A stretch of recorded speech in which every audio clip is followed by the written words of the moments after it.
Let's talk Manchester United. Bryan Mbeumo, we've been talking about him. What's the latest? Yeah, it's going to be a huge summer, isn't it, for Manchester United? We know there's a lot of attention and pressure under Ruben Amorim as he looks to reshape this Manchester United squad under his DNA. And this man is without question going to be a big part of it. But Manchester United have got to get to the price that Brentford want. We know that their first offer has been rejected. That was £45 million plus 10 million in add-ons. Our information is that Brentford are looking for £60 million upward. This is a man that almost guaranteed goals for Brentford. He's their top Premier League goal scorer, which is some achievement in itself, more than Ivan Toney, because everyone thinks about Brentford and goals and they think of Ivan Toney. This man has been a consistent presence throughout the last 5-6 years since he joined in 2019. He's formed really good partnerships. He cost Brentford just £4 million from Troyes. He was scouted, watched, looked at by Lee Dykes and Phil Giles, who have done an incredible job, and now they're looking to sell him for £60+ million. So first offer rejected. However, we know that Manchester United are super keen on Bryan Mbeumo, so it's expected there will be a second offer at some stage soon. OK, so they want him. Are forwards the priority for United, Carve? I think they are. Scoring goals was a major problem for United last season. They're moving quickly to address that glaring weakness. We've already seen them complete a deal for Matheus Cunha. I think Bryan Mbeumo has basically let everyone know that he wants to move to Manchester United as well. So I think there's a good chance that this deal will be done pretty quickly. Also, there's a possibility that United may sign another forward as well.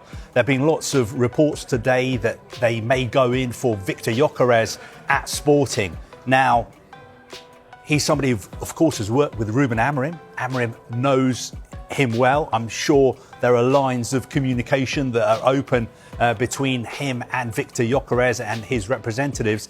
The big question is, would Viktor Gyökeres be willing to move to Manchester United when they're not in Europe? He's going to have options of playing for Champions League clubs. He could even stay at Sporting and play in the Champions League as well. But I still think United have got a big pull. And what we're seeing this summer from Manchester United is they are not just going to take what's happened to them lying down. They're coming out fighting. I think they will spend big in the transfer window this summer. Of course, they will have to balance their books because of PSR, but I think we're going to see some real statements of intent from Manchester United because they want to get back and challenge quickly. Yeah, balance books. Hold on. It wasn't that long ago we were being told, oof, without Ratcliffe's money, we're going to go bust before Christmas. How can they afford this, Mark? Well, quite simply because they're Manchester United. They're Manchester United. They're one of the biggest clubs in the world. They turn over a huge sum of money and they will try and trade and recycle cash. And that's what a lot of clubs are doing. How can we raise funds to spend money here, but we need to get some money in? Number of players I could chuck at you, Mike, that will be on the top of the list for Manchester United with regards to exits. Marcus Rashford. We know that the clause for Aston Villa to trigger was £40 million, so they'll be saying he's had a really good, solid second half of the campaign, played Champions League football. We know that there are suitors there. Wages may be a problem. But that's complex, isn't it? It is not easy to get him out. But if there is someone that can come to the table at Old Trafford and say, we want Marcus Rashford and we're willing to pay £30-40 million, that will be offsettable 100% with regards to PSR because he's a homegrown academy product. So therefore, those are the ones that tick boxes. The same with Alejandro Garnacho, the same with Jadon Sancho. We know that there are players there potentially that could raise upwards of £100 million. Okay. Obviously, United need someone to knock on the door and say, we want to buy these players, and right now that's where the problem lies. I'm guessing Antony is another one who could head out, and there's news that he might go back to a former manager. Yeah, again, we're talking windows about the domino effect, and this is very much something that could be triggered by Florian Wirtz leaving Bayer Leverkusen, going to Liverpool, and we understand that the replacement for Wirtz at Leverkusen would be this man, Antony. He cost Manchester United in 2022 £86 million. Huge investment. Safe to say it hasn't quite worked out yet at Old Trafford. but could he potentially link up with someone he knows very well? Erik ten Hag, the new Bayer Leverkusen boss. He's already signed him once for Ajax, signed him twice at Manchester United. Could he sign him a third time at Bayer Leverkusen? Now, this is one to keep an eye on because we know that potentially there could be some big investment there that Manchester United could recoup back. But the important thing to point out with regards to these kind of finances, and that's your initial question, is that it's not always cut and dry.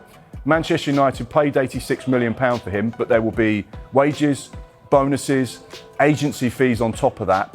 And ultimately, the profit they'll make, or the profit they'll have to play with regards to signing new players, is what's called the book price. Now, his book price will be not 86 because he's been there for some time, but it might not be as low as people think. So they may sell him for 50 million, just for argument's sake. Doesn't mean that they've got 50 million to spend. It depends on what his book price is. So yeah, one to keep an eye on. Definite interest from Bayer Leverkusen. Okay, I want to talk Liverpool now. Hello again. We're going to talk Manchester United now and Ruben Amorim's need for more goals in his team. Matheus Cunha, already part of the United setup, and they're working on signing Bryan Mbeumo from Brentford. Carve, was the first bid for Mbeumo always going to be rejected? Well, I think that's the way transfers work, isn't it?